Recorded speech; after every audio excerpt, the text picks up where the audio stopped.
Bismillahirrahmanirrahim. Assalamualaikum warahmatullahi ta'ala wabarakatuh. Innal hamdalillah nahmaduhu wa nasta'inuhu wa nastaghfiruh wa natubu ilayh wa na'udzu billahi min shururi anfusina wa min sayyiati a'malina. Man yahdihillahu fala mudilla lahu wa man yudlil fala hadiya lahu. أشهد أن لا إله إلا الله وأشهد أن محمدا عبده ورسوله سبحانك لا علم لنا إلا ما علمتنا إنك أنت العليم الحكيم ولا حول ولا قوة إلا بالله العلي العظيم رب اشرح لي صدري ويسر لي أمري واحلل عقدة من لساني يفقه قولي اللهم صل على سيدنا محمد وعلى آل سيدنا محمد. أعوذ بالله من الشيطان الرجيم الذي خلق الموت والحياة ليبلوكم أيكم أحسن عملا وهو العزيز الغفور صدق الله العظيم. أما بعد. Yang saya hormati Tuan Pengurusi Besar Kuasa Masjid Muhammadi, tuan-tuan imam, tuan-tuan bilal, tuan-tuan guru, para alim ulama, para asatizah, para masyayikh, para wali-wali Allah, hadirin mukminin, hadirat mukminat yang dirahmati Allah Subhanahu wa taala sekalian. Alhamdulillah.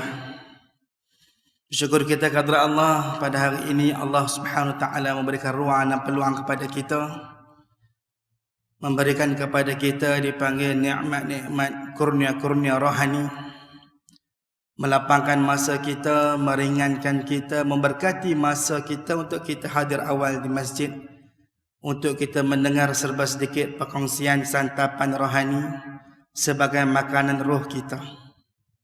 Yang mana ramai di kalangan kita yang sibuk dengan kehidupan, dengan keperluan masing-masing, tapi kita ada kesempatan. Inilah tanda Allah sayang kepada kita, Allah dekat kepada kita, Allah nak beri kepada kita perlindungan, kawalan, nak berikan kepada kita cahayanya, rahmat dan berkatnya. Kerana apa? Kerana orang-orang yang main masjid awal, duduk dalam majlis ilmu, mendapat hadiah daripada Allah Ta'ala, iaitu mendapat doa-doa orang, makhluk-makhluk Allah yang tiada dosa, iaitu para malaikat. Di tujuh patahan langit. Nabi habaq mai kepada kita, siapa dia? Orang dalam majlis ilmu ini, makhluk-makhluk Allah di langit, di bumi, di lautan, dan juga melata atas muka bumi ini mendoakan akan keampunan kepada kita. Maka bersihlah kita. Maka ada di sini juga sebagai tanda takut kita kepada Allah Subhanahu wa taala. Hadirin mukminin, hadirat mukminat yang rahmati Allah Subhanahu wa taala sekalian, ayah-ayah, abang-abang, adik kakak yang rahmati Allah sekalian. Punca hidup kita ini nak bahagia, nak selamat, sebagaimana Nabi ajak pada Muaz akan satu doa, iaitu Allahumma a'inni ala zikrika wa syukrika wa husni ibadatik. Nak minta bahawasanya supaya kita ini senantiasa istiqamah dengan kehidupan kita, kerana iman kita senantiasa naik dan turun. Itu sebab kita tak ada siapa-siapa pun, dia ustaz ke, dia lebay ke, dia pak haji ke, dia pak imam ke, siapa pun dia, hatinya senantiasa diuji. Itu sebab hari-hari kita kena minta tolong dengan Allah Subhanahu wa taala. Iaitu yang pertamanya, ya Allah tolonglah bantu aku ya Allah, untuk aku selalu ingat padamu ya Allah. Yang keduanya, ya Allah tolonglah bantu aku ya Allah, untuk aku selalu memberikan kepada aku syukur dengan apa yang kau telah berikan kepada aku. Yang ketiganya, ya Allah tolonglah bantu aku ya Allah, untuk aku selalu memperelokkan ibadah aku. Yang pastinya, yang pertama itu apabila kita minta selalu dengan Allah Ta'ala, akan kita selalu ingat pada Allah Ta'ala. Maka dengan asbab kita tidak lupa pada Allah, maka kita senantiasa dalam pemeliharaan Allah Ta'ala daripada pelbagai aspek, di langit, di bumi, di atas kapal terbang, di lautan, di mana-mana saja. Oleh demikian, selalulah beramal, minta tolong dengan Allah Ta'ala setiap saat yang berlalu ni. Nah, abang kata Allah dekat tak dekat dengan kita, hari-hari kita kena tidur, kena lena, kan? Kita kena makan, kena pergi bekerja, kita ada keperluan kita. Kita perlu semua itu. Tetapi pernafasan kita perlu makan tak? Dia perlu tidur tak? Dia perlu rehat tak? Dia perlu pergi holiday tak? Tak. Ini sebagai satu tafakkur kita masuk tajuk hari ini, bahawasanya inilah nak abang kata dekatnya Allah dengan kita yang tidak pernah terlepas walaupun sesaat. Maka di sini apa yang berlaku ke atas kita, depan, belakang, kiri, kanan, atas, bawah, tidak berlaku dengan sia-sia. Semua berlaku di bawah pentadbiran Allah Subhanahu wa taala. Ayah-ayah, ibu-ibu sekalian, kita sambung lagi perkongsian kita dalam kitab Al-Lu'lu' lil Mu'minin, kitab permata bagi orang beriman, iaitu kita sebagai orang Islam mestilah memakai pakaian iman, aksesori iman, iaitu yang diterjemahkan diri kita ini, yang Islam ini, dengan pakaian-pakaian iman, dizahirkan akhlak adab yang baik. Sebab sebagaimana saya bacakan di awal muqaddimah tadi, surah Al-Mulk ayat yang kedua, apa Allah habaq mai kita? Allah habaq mai kepada kita, Allah cipta, Allah takdirkan mati dan hidup, nak uji siapa di antara kita ahsanu amala, yang baik amalannya. Wa huwal azizul ghafur, dan dialah Allah yang maha perkasa lagi maha pengampun. Prasyarat nak mai kata ahsanu amalan ni macam mana? Kena bersihkan diri. Islam kau tak beriman, mai semayang semua orang lain, dengar kuliah macam orang lain, tak diterjemahkan, tak dizahirkan keimanan dalam diri kita. Oleh demikian, sama-sama kita cari kayu ukur diri kita, indikator dia, ya, di mana kita hari-hari semayang, hari dengar kuliah, tapi masih kata ke orang ada rasa marah lagi, iri hati, dengki. Maka di sini bila kita perhalusi balik, tiang iman, tiang Islam yang 6 dan 5 dalam diri kita ini goyang, tidak kukuh. Bagaimana mungkin hendak mendatangkan keimanan yang kemah dalam diri kita? Ini kita kena muhasabah balik. Ramai orang rukun Islam dia kemah. Yang pertama, kedua, ketiga, keempat, kelima. Rukun Islam, rukun iman dia 6. Yang pertama, kedua, sampai kelima okey clear. Yang keenam tu masalah qada dan qadar. Tak yakin dengan rezeki Allah Subhanahu wa taala. Iri hati, dengki dengan kawan tu, duk berniaga ni, hak ni nak berniaga, hak ni naik pangkat, hak ni dapat gaji lebih lagu ni. Kita kena yakin dengan Allah Taala. Allah Taala tulis dah untuk kita. Kita naik kereta pakai tali pinggang, naik motor pakai helmet. Kita yakin ke sampai kat rumah segi selamat? Tak tahu. Tengah jalan segi hujan ke, pokok lagu mana ke. Tapi kita bertawakal kepada Allah Subhanahu wa taala. Begitu dengan hidup. Itu sebab hidup ni dulu kita sebut, kita kena menghayati hidup ni. Satu perjalanan, mengembara, bukan perlawanan ataupun pertandingan. Bila kita berlawan untuk pertandingan, nak cari siapa menang, siapa kalah. Siapa menang seronok, siapa kalah kecewa. Tetapi bila mengembara, menghayati hidup ini, hakikat hidup ini sebagai seorang hamba, bila kita terjatuh, kita akan bangun. Bila terluka, kita ubati. Sebagaimana kita dah naik gunung, ya, orang mendaki gunung tu, tali beg putus, tak lagi kena duri apa semua.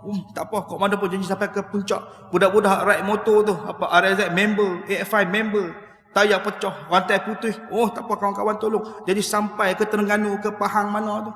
Ini mengembara, hayati hidup. Dengan isteri kita, dengan anak kita, jiran kita, keluarga kita, tempat kerja kita, bos kita. Jalani kehidupan. Ini sebab Allah sebut surah Al-Fajr, ya ayyatuhan nafsul mutmainnah, wahai jiwa-jiwa yang tenang dengan bawaan baiknya, iaitu orang-orang yang beriman dan orang-orang yang salih. Siapa dia orang yang beriman? Yakin dengan hati, melafazkan dengan lidah, melaksanakan dengan perbuatan. Dia kena jalan tiga-tiga sekali. Dicernakan dengan panca indera kita. Itu maksudnya. Salih ni siapa dia? Fikir yang baik-baik, cakap yang baik-baik, buat yang baik-baik. Maka di sini Allah kata apa?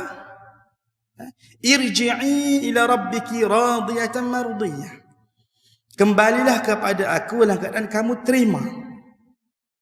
Kamu redha dengan apa aku bagi, sakit, demam, keluarga, anak, bini, macam-macam halangan kita jumpa ni. Dan aku akan meredai ke atas kamu. Fadkhuli fi ibadi, maka masuklah kamu ke dalam golongan hamba-hamba aku yang berbahagia. Wadkhuli jannati, dan masuklah kamu ke dalam syurga aku. Punca dia, kita nak balik kampung asal apa dia? Keluarga semua mazmumah, masukkan mahmudah. Tenang, berlapang dada, tak marah, bersimpati, ada kasih sayang, selalu doa mendoa, tidak ada dengki. Itu sebab kita kena belajar ilmu tasawuf. Dan ilmu tasawuf jangan belajar tasawuf saja, bahaya. Dia terbang seorang-seorang, terbang pergi tak ada tali, macam layang. Dia kena pergi 3 sekali. Rukun ilmu ni, ilmu tauhid, ilmu fiqh, ilmu tasawuf. Dia pergi sekali. Akak dia, batang dengan cabang-cabang dan pucuk-pucuk dia.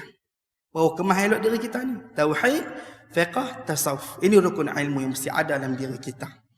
Baik, tuan-tuan hadirin mukminin yang dirahmati Allah SWT sekalian, kita sama lagi galakkan berfikir dalam bab yang ketiga daripada Abu Dzar radhiyallahu anhu, bahawa Rasulullah sallallahu alaihi wasallam bersabda, tafakkaru fi khalqillah wa la tafakkaru fillahi fatahliku. Maksudnya, berfikirlah kamu berkenaan makhluk Allah, dan jangan kamu berfikir berkenaan Allah, nescaya kamu binasa. Riwayat Abu Asy-Syaikh dalam kitab Al-Azzamah dan Al-Manawi dalam Faid Al-Qadir. Hadis hasan dengan jalan dan syawahidnya. Lihat juga dalam kitab Kanzul Al-Ummal. Hari ini nak bawakan cerita bahawasanya Nabi cerita pada kita supaya nak mengajak kita untuk kita selalu tafakkaru, iaitu berfikirlah kamu berkenaan makhluk Allah, dan jangan kamu berfikir tentang Allah, nescaya kamu binasa. Hari-hari kita kena berfikir hidup kita ni. Hari-hari banyak ilmu hikmah yang Allah bagi pada kita yang tak kadang-kadang tersingkap, kadang-kadang tak tersingkap untuk kita. Itu sebab kita kena minta pada Allah Ta'ala, ya Allah, bukakan kepada aku ya Allah pintu-pintu kurnia, pintu-pintu hikmah, pintu-pintu cahayamu, pintu-pintu cintaku padamu ya Allah. Bila kata cinta, nak tidur teringat, nak bangun teringat, nak pergi mana-mana teringat kepada Allah Ta'ala, maka akan bukalah pintu-pintu khazanah-khazanah yang lain-lain. Maka di sini Nabi nak mengajak kepada kita untuk tafakkaru, berfikir. Nak mai buat apa pasal apa fikir ni? Nak mai rasa syukur. Syukur atas nikmat ni, syukur atas ketaatan ni. Taat kita hari ni kena syukur. Bila mana kita rasa nikmat tu hilang? Bila kita terbuat maksiat.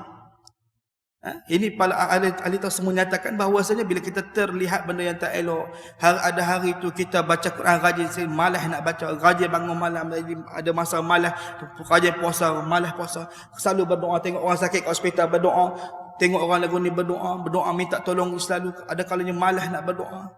Itu tanda nikmat ketaatan yang Allah Taala kurniakan kepada kita. Tu sebab kita kena ingat kita rajin ringan nak baca Al-Quran, ringan nak istighfar, larita istighfar, bagi cukup 100 ribu selawat, tasbih, tahmid dan sebagainya.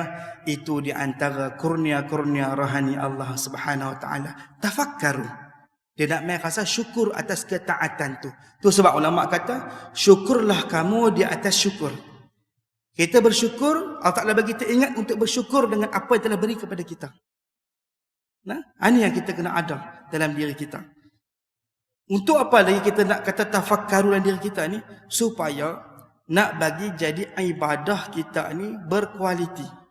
Kita selalu beringat, kita hari-hari sembahyang, selalu kita bagi zakat, kita bagi sedekah, kita berpuasa. Apakah hakikat semua tu? Apa hakikat sembahyang? Apa hakikat kita bersedekah, kita berzakat, tolong orang? Apa hakikat kita ni? Adakah untuk bangga diri? Adakah untuk sombong? Adakah untuk riak? Pasal apa kita pakai kereta sekian-sekian, motor besar sekian-sekian? Untuk apa? Apa hakikatnya? Ini yang kita kena dalami, kena tafakkaru. Banyak benda yang kita kena fikir. Baru-baru ni Ustaz Muhammad bin Haji Jom menyatakan, kita boleh belajar dengan kucing. Satu ketika tu anak murid dia tu mengaji duk tunduk kapan pasal apa ni? Habis mengaji jumpa dengan kawan tu. Ni awak ni tadi mengaji tunduk kapan gitu pasal apa ni? Dia kata, aku belajar dengan kucing. Kucing ketika mana terkam tikus itu, dia akan aim lama kat tikus itu. Dia pergi mana. Lepas tu baru dia pergi terkam ambil tikus itu. Jadi aku nak pakai ilmu ni, nak berkat ilmu ni, aku nak tekun sungguh-sungguh. Nak abang kata, dengan kucing pun kita boleh belajar. Apatah lagi dengan rimau, dengan monyet, dengan semut. Yang mana tiada pelajaran, tiada sekolah untuk mereka, tapi Allah campakkan ilmu kepada mereka. Nampak ada kat situ. Diri kita ni kalau fikir, si biji beras yang kita makan tu, berapa ribu makhluk Allah gerakkan. Nak boleh kata kita makan. Dalam diri kita ni, nak boleh telan ni, berapa ribu otot, darah, sistem air dalam badan, sistem suhu, sistem buah pinggang, sistem darah putih, darah merah, hemoglobin, darah platelet.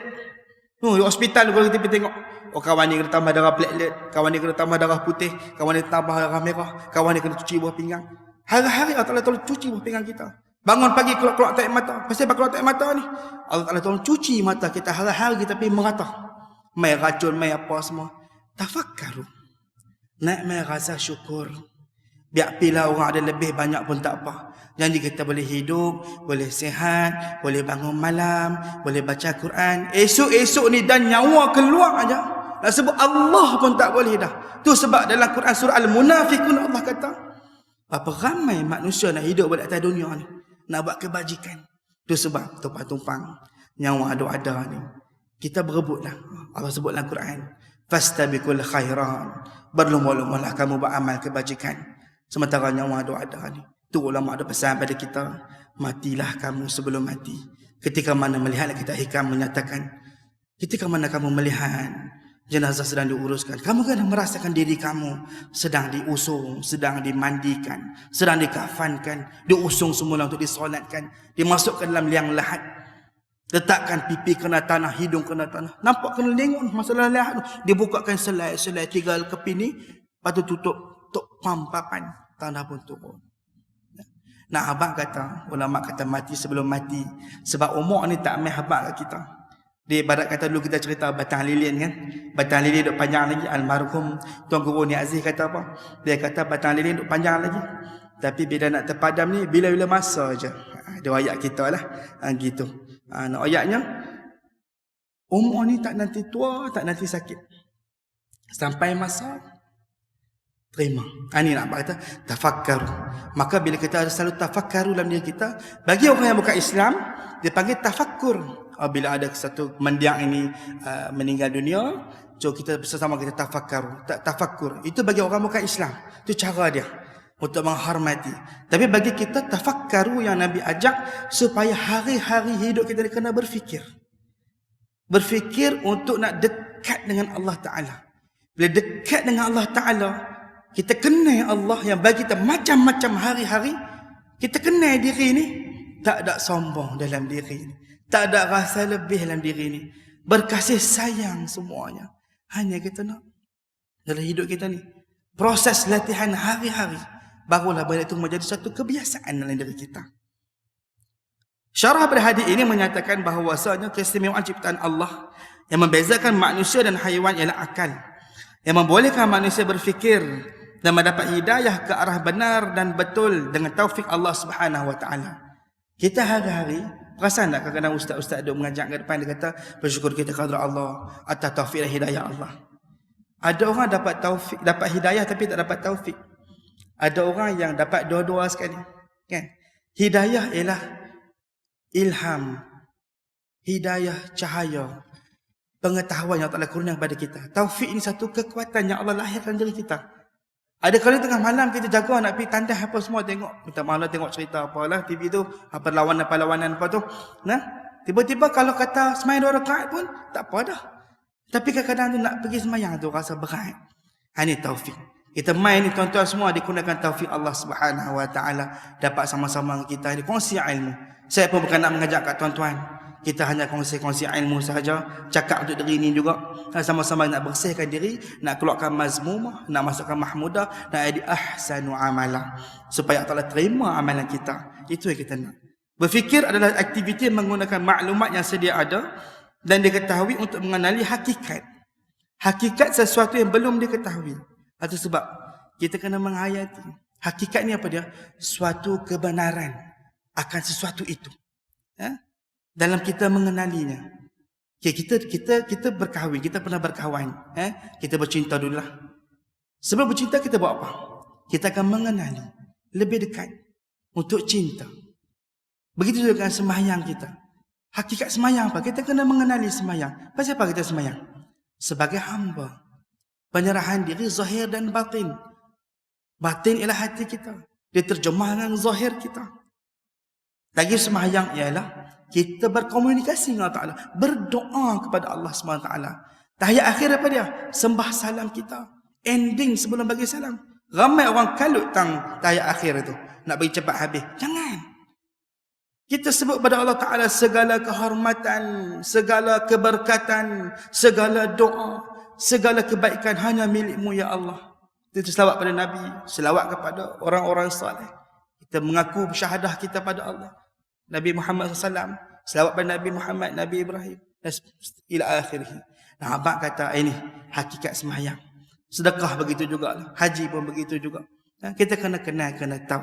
Ini tafakkarulah diri kita. Supaya kita membuat satu ibadat itu dengan penuh penghayatan. Inilah kualiti yang kita nak. Supaya kita dapat merenung diri kita, akan kesalahan kita, kelemahan kita. Supaya nak menjadikan kita orang yang baik. Orang bertambah baik, nak menguatkan iman kita. Bila pi mana pun kita ini stable. Tak goyang punya orang. Tak ghostan punya orang. Maksudnya kita ni mainlah badai macam mana pun.